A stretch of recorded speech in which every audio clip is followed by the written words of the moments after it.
सिद्धि करें और गायत्री मंत्र साथ साथ बोलने की कृपा करें। ओम भूर्भुवः स्वाहा तत्सवितुर्वरेण्यं भर्गो देवस्य धीमहि धियो यो नः प्रचोदयात्। वेदी पर उपस्थित पूज्य स्वामी जी महाराज, साधक जी, डॉक्टर साहब, संचालक महोदय और समस्त पदाधिकारी जन, मनीषी जी, धर्म प्रेमी बंधुओं, मातृशक्ति, बच्चों,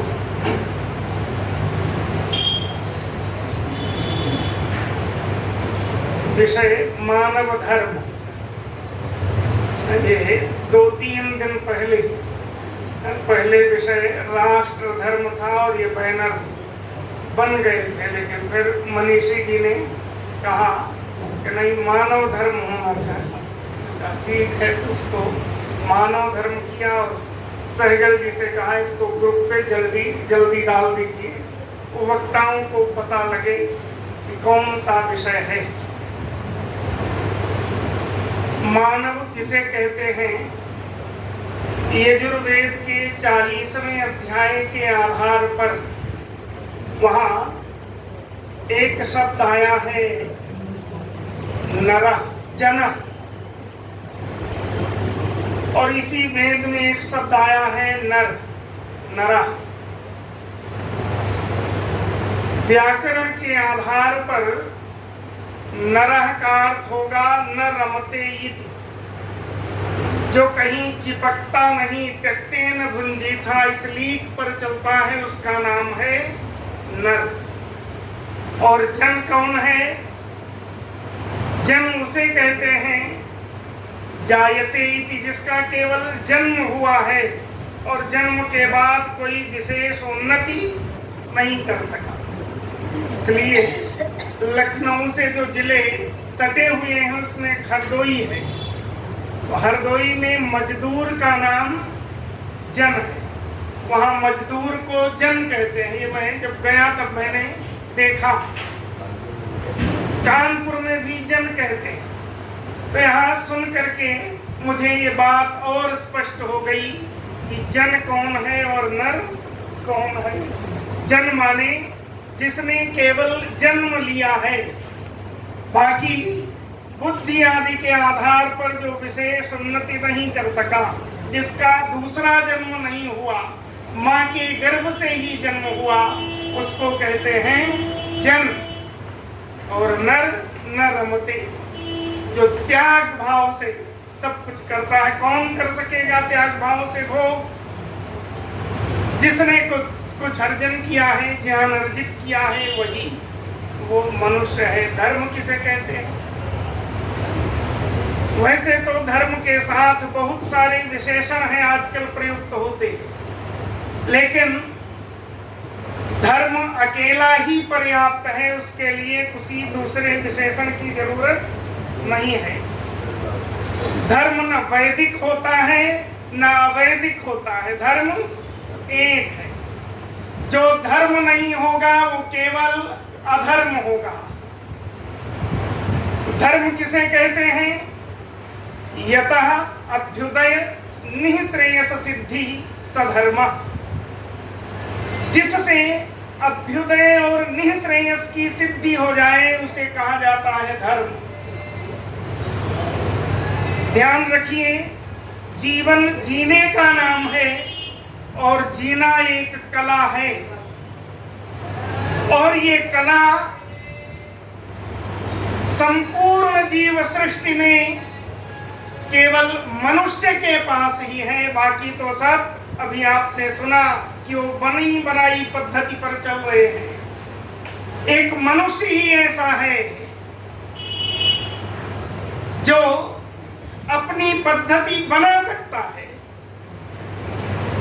और बना करके उन्नति की ओर जा सकता है। इसलिए धर्म की जरूरत पड़ी। इसके लिए भी धर्म की आवश्यकता इसलिए थी क्योंकि ये कर्म में स्वतंत्र है। और जो कर्म में स्वतंत्र होगा वो कभी न कभी नियम को तोड़ेगा जरूर। वो बने बनाए नियम पर सदा नहीं चल सकता। सूर्य ये जड़ है, शरीर में ये अंग उपांग ये सब जड़ हैं, तो इनको जहां एक बार फिट कर दिया गया ये आजीवन उसी कार्य में प्रवृत्त रहेंगे। लेकिन कर्म की स्वतंत्रता मनुष्य को सदा समान नहीं रहने देगी, ये निश्चित है। इसलिए धर्म की आवश्यकता पड़ी। ये मनुष्य की चंचल बुद्धि ये इंद्रियों को कर्म में तो प्रवृत्त कर सकती है, लेकिन कर्म का भावी परिणाम क्या होगा ये नहीं जान सकता। इसलिए धर्म की जरूरत पड़ी। ये धर्म कहाँ है? तो तस्मात् शास्त्रम प्रमाणन्ते कार्याकार्य अवस्थितौ ज्ञात्वा शास्त्र विधानोक्तम कर्म कर्तुमिह। शास्त्र प्रमाण है, उनको आप देख करके और उसमें जो कर्तव्य बताया गया है उसको करिए, जो त्याज्य कहा गया है उसे छोड़ दीजिए। बस यही धर्म है। धर्म का अर्थ है ऐसे कर्म जो हमारे अभ्युदय और निःश्रेयस की तो सिद्धि करे ही करे, लेकिन दूसरे जो मनुष्य हैं, और मनुष्य ही क्यों जो जीव हैं, उनको कोई पीड़ा या कष्ट न हो, ऐसे नियमों का पालन करना ही धर्म। कहीं अलग से चीज नहीं है, धर्म धारण की चीज है। और धर्म मनुष्य के चारों तरफ में जितने भी क्षेत्र हैं उनमें कहीं से हटा दिया जाएगा तो फिर अनैतिकता का ही वास होगा। अगर विज्ञान से धर्म हटा दीजिए तो फिर वहां अज्ञान ही रहेगा। अर्थ से धर्म हटा दीजिए तो अनर्थकारी हो जाएगा। अगर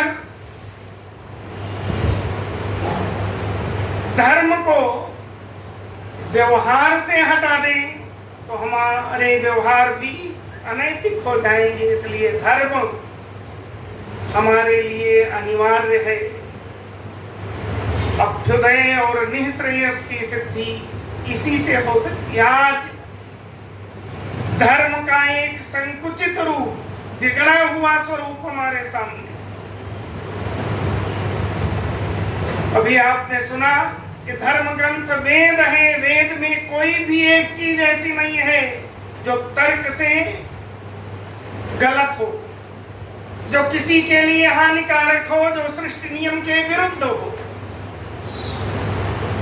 वैदिक विद्वान चुनौती देते आए हैं कि विश्व का कोई भी संप्रदायवादी, मतवादी, मजहबवादी वेद का कोई भी एक शब्द, एक मंत्र ऐसा बता दे जो तर्क सम्मत न हो, सृष्टि नियमों के विरुद्ध हो, जो किसी भी मनुष्य के लिए हानिकारक हो, तो उसे हम हटाने के लिए तैयार हैं।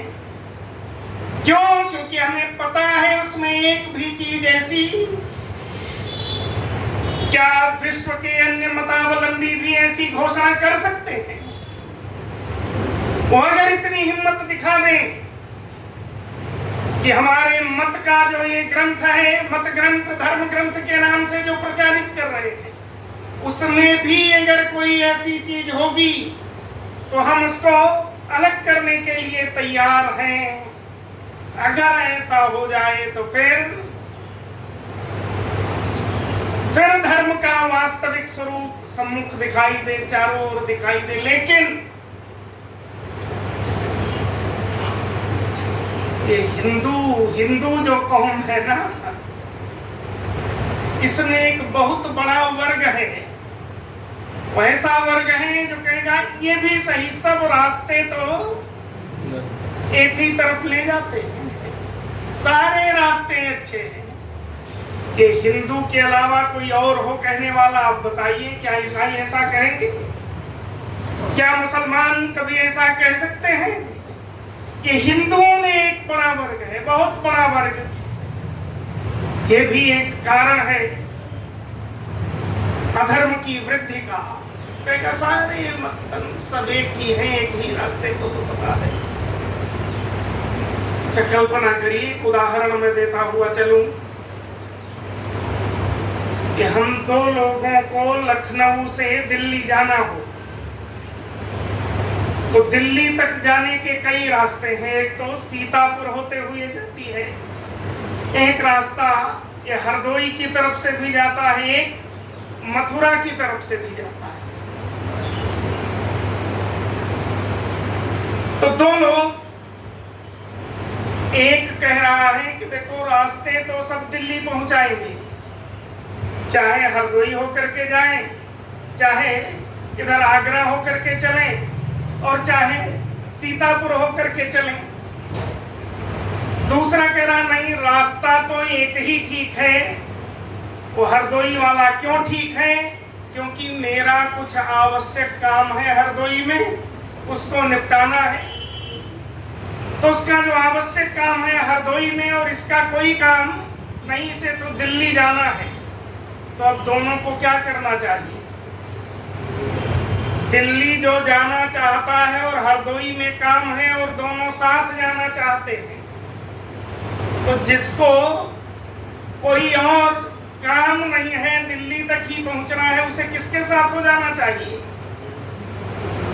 न्याय तो यही कहता है कि उसे हरदोई वाले के साथ में हो जाना चाहिए, उसका कार्य भी। तो फिर क्या करें हम? अगर सारे रास्ते अच्छे हैं तो योगी श्री अरविंद ने बहुत पहले कहा था, भविष्यवाणी की थी। वो कोई ज्योतिषी नहीं थे, फलित ज्योतिषी, लेकिन उन्होंने परिस्थिति को पढ़ा था और परिस्थिति पढ़ करके कहा था कि हिंदुओं के सामने ये तीन मार्ग हैं। अगर उन्हें समाज में रहना है, आगे बढ़ना है, अभय प्राप्त करना है, तो पहला उन्होंने बताया कि वो सब के सब एक साथ ईसाई बन जाए। अगर सब ईसाई बन जाएंगे तो अमेरिका आदि देश ये भारत का पूरी तरह से सहयोग करेंगे और इसकी फिर उत्तर वृद्धि ही वृद्धि होगी। दूसरा कारण उन्होंने बताया, इस्लाम को ग्रहण कर ले तो अरब बेल्ट जो है ये पूरी पक्ष में आ जाएगी। और तीसरा कारण उन्होंने बताया कि नास्तिक बन जाए, वाम मार्गी, ये कम्युनिस्ट विचारधारा वाला तो रूस और चीन वाले, और ये जब साथ आ जाएंगे तो फिर विश्व में किसी की हिम्मत नहीं आग दिखा सके। आप क्या तैयार हैं इनमें से कोई रास्ता अपनाने को? अगर नहीं तो दो रास्ते और हैं। एक रास्ता यह है कि आपस का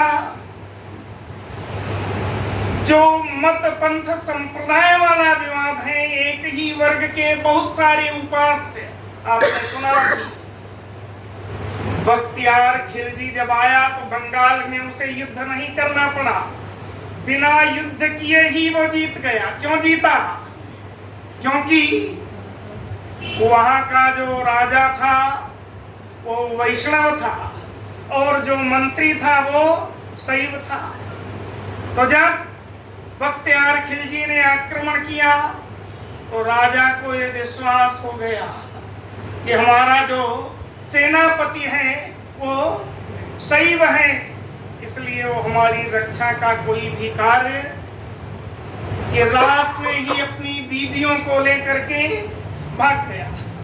और बिना युद्ध के ये बख्तियार खिलजी को महर्षि दयानंद सरस्वती के समय में 2500 से अधिक ये हिंदू कौम मतांतरों में फंसी हुई थी। उस समय हमारी जनसंख्या 36 लाख के लगभग थी, और उस समय हम इतनी मत मतांतरों में, आज तो इनकी संख्या और बढ़ गई है। आप जिधर भी टीवी चैनल्स खोलिए, हर तरफ एक समुदाय लिए हुए एक समुदाय बैठा हुआ है। तो एक उपाय यह है कि धर्म के यथार्थ स्वरूप को समझकर, धर्म का वह स्वरूप जिसके द्वारा हम सद्गुणों को धारण करके अपने समाज को उन्नत कर सकते हैं, अभ्युदय और निःश्रेयस की सिद्धि तक, उन सद्गुणों को धारण कर लीजिए। भावना पूर्वक मेरे साथ एक वाक्य आप सभी लोग बोलिए। कोई भी कर्म जब शुभ संकल्प से किया जाता है वह धर्म बन जाता है। कोई भी कार्य करिए, संकल्प शुभ हो, शुभता परिलक्षित हो, तो आपका वह कार्य धर्म बनेगा। धर्म की स्थिति कर्म से पृथक कुछ भी नहीं है। भावना, संकल्प, विचार ये बहुत महत्वपूर्ण है। आज तो हमें विचार करना ही नहीं आता। अगर हम धार्मिक बनना चाहते हैं तो उसका जो मूल उपाय है वो ये है कि हम विचार करना सही कर लें। शुभ विचार अगर हम करना सीख जाएं तो फिर हम धार्मिक होते चले जाएंगे। हम विचार ही नहीं कर पाते, और बिना विचार का अच्छा कर्म भी अगर बिना विचारे हो रहा है तो हमारे ऋषियों ने उसको भी धर्म नहीं कहा। शुभ संकल्प पूर्वक जो आचरण किया जाए वही धर्म है। आपने भोजन बनाया और भोजन बनाने के बाद भोजन कर लिया, 4 रोटियां बची थी उनको फेंक दिया आपने, और उनको कुत्ते ने खा लिया, गाय ने खा लिया, तो ये धर्म कब होता है? जब शुभ संकल्प जुड़ जाता है इसके साथ। भोजन बनाने से पहले 4 रोटियां आपने गाय के लिए बनाई होती, 2 रोटियां कुत्ते के लिए बनाई होती पहले से संकल्प पूर्वक, तो फिर इस विचार के कारण ही आपका ये कर्म धर्म बन जाता। बंधुओं, धर्म कोई आचरण से पृथक चीज नहीं है। जब से हमने धर्म को आचरण से अलग कर दिया, पहुंच जाइए हिंदुओं के पास तो क्या बोलेंगे? आचार्य जी, हमने मसाला खाया, गांजा भी पी मौका मिला, लेकिन अपना धर्म कभी, मांस भी खाया, शराब भी पी, झूठ भी बोला, लेकिन धर्म कभी। अरे धर्म को जब से हमने आचरण से पृथक कर दिया तभी से हमारी अवनति हुई। महर्षि दयानंद सरस्वती को कहना पड़ा कि हाँ, जब उन्होंने चारों तरफ ये स्थिति देखी तो उन्होंने अपने अपने मजहब के हिसाब से कुछ छूटें दे दी, कुछ नियम बना दिए। सब कुछ करो, मांस खाओ, लेकिन इस देवी की उपासना कर लो, बस धार्मिक हो गए। झूठ बोलो, लेकिन ये पुराण, ये ग्रंथ पढ़ लो। पुराण भी जो आजकल प्रचलित है ये पुराण नहीं है। वेदों के 4 व्याख्या ग्रंथ हैं जिसको ब्राह्मण ग्रंथ कहते हैं। तैत्तिरीय, ऐतरेय, शतपथ और गोपथ, इन्हीं 4 ग्रंथों का नाम पुराण है। इनके 5 नाम हैं: गाथा, इतिहास, कल्प, नाराशंसी और पुराण। इसलिए जब पुराण की बात आर्य समाज या वैदिक विद्वान करें तो वहाँ ये लौकिक पुराण की कल्पना नहीं है। इसी को पुराण कहा जाता है क्योंकि हमारे ऋषियों का सच्चा इतिहास इन्हीं ग्रंथों में विद्यमान है। ऋषिवर ने क्या कहा, वेदों की ओर लौटो। सब आगे बढ़ रहे हैं, वेदने की बात चले वही थी, चलते रहो, आगे बढ़ो। तो मैंने ये सोचा कि स्वामी जी ने क्यों कहा लौटो, वापस आओ, आगे बढ़ने को कहते। तो मैंने विचार किया और एक उदाहरण 2-3 मिनट में देता हुआ फिर वाणी को विराम दूं। कल्पना करिए कि आपने गंगा नदी के बारे में खूब पढ़ा हो, अध्यापक ने पढ़ाया हो कि गंगा नदी बड़ी पवित्र होती है, बड़ा निर्मल जल होता है, गंगा जल पीने योग्य है, पी ले तो आदमी तर जाता है। अब तो कुछ ठीक हो गई, लेकिन जिसने आज से 2-4 वर्ष पहले पढ़ा होता और पढ़ करके फिर बनारस की नदी के किनारे पहुंचता, तो जब गंगा जल देखता, अभी भी कुछ स्थानों पर है, अयोध्या का सरयू जल वो अभी भी देख करके आपको लगेगा इतना गंदा जल तो हमने कभी देखा नहीं है, पीने योग्य जल है क्या था। उस जल को जब आप देखते हैं तो आपके मन में क्या आता कि हमको अब तक जिन आचार्यों ने पढ़ाया गंगा जल की शुद्धता के विषय में, वो सब गलत पढ़ाया। गंगा तो इससे एकदम उल्टी है। तो जो पढ़ाया गया वो गड़बड़ था। और दक्षिण में कलकत्ता में गंगा के किनारे खड़ा कर दिया जाए आज भी, तो वहां के गंदे जल को देख करके आपके मन में पूरा विश्वास हो जाएगा कि हमें जो कुछ भी गंगा जल के विषय में पढ़ाया गया वो सब एकदम गलत है, गंगा तो बहुत गंदी है।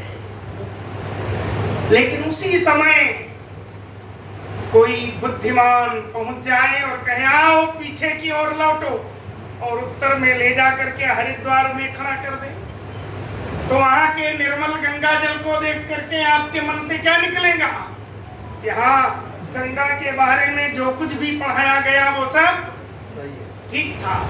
अच्छा, कहीं गोमुख में ले जा करके खड़ा कर दे जहां से निकलती है, तो वहां के सुवासित सुगंधित जल को देख आपके मन से निकलेगा कि हाँ, जो कुछ भी पढ़ाया गया वो कम था, गंगा जल तो उससे भी अधिक। बंधुओं, स्वामी जी के समय में ये लगभग 5000 वर्षों में वेद रूपी गंगा का जो जल था, अर्थ रूपी जल, उसको इतना कलुषित कर दिया था, इतना गंदा कर दिया था।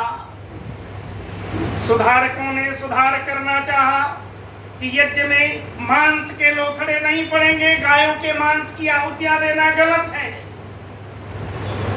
तो उनको बता दिया गया नहीं, ये तो वेद में लिखा है। अगर वेद में लिखा है तो मैं ऐसे वेद को नहीं मानता। वेद ईश्वर के द्वारा दिए गए हैं, मैं ऐसे ईश्वर को भी। अगर उन्होंने उस समय अर्थ रूपी जो गंगा जल था उसकी कलुषता को हटाकर मूल में पहुंच जाते और जो व्याख्या ग्रंथ थे ऋषियों को उनको पढ़ लिया होता, तब ये बौद्ध महात्मा बुद्ध क्या वेद को छोड़ पाते, क्या ईश्वर को त्याग पाते? नहीं बंधुओं, अर्थ रूपी वेद के मंत्रों में तो मिलावट नहीं हो सकी, लेकिन अर्थ को कलुषित कर दिया। वेद मंत्रों के ऐसे ऐसे अर्थ महीधर, मैक्स मूलर आदि ने लिख करके रखे हैं जो आप परिवार में पढ़ भी नहीं सकते। संस्कृत भाषा की विशेषता है कि अर्थ तो गरीयसी, भाव तो भूयसी, शब्द तो महीयसी। एक एक शब्द के कई कई अर्थ हैं। ये भाषा इतनी विशेषताओं से युक्त है कि यहाँ एक एक अक्षर से पूरा ग्रंथ लिखा जा रहा है। पूरे श्लोक की रचना है, एक शब्द से श्लोक, अक्षर से श्लोक। खचरस एक शब्द, खचरस से सुतस्य सुतः खचरः माता खचरी न पिता खचरा, खचरस से सुतेन हतः खचरा, खचरी परिरोधित यह खचरा। एक शब्द और हर बार अलग अलग। किरातार्जुनीयम के छठे सर्ग का एक श्लोक केवल नकार न से, ननो ननुन्नो नुन्नानो नाना नाना नाना ननु नुन्नो नन्नो ननु नानो नानु ननु ननु, सब सार्थक श्लोक, निरर्थक नहीं। इन सब का अर्थ है इतना विशाल इसका शब्द भंडार है, अर्थ भंडार है, कोश है। तो यहाँ तो अर्थ का अनर्थ करना बहुत ही आसान है, बहुत सरल है। अरे जहाँ बहुत शब्द नहीं है वहां भी अर्थ का अनर्थ कर सकते हैं। एक शायरी मुझे याद आ रही है कि प्यास जब उनको लगी पेशाब हमने कर दिया, और भूख जब उनको लगी भोजन कराया दस्त से।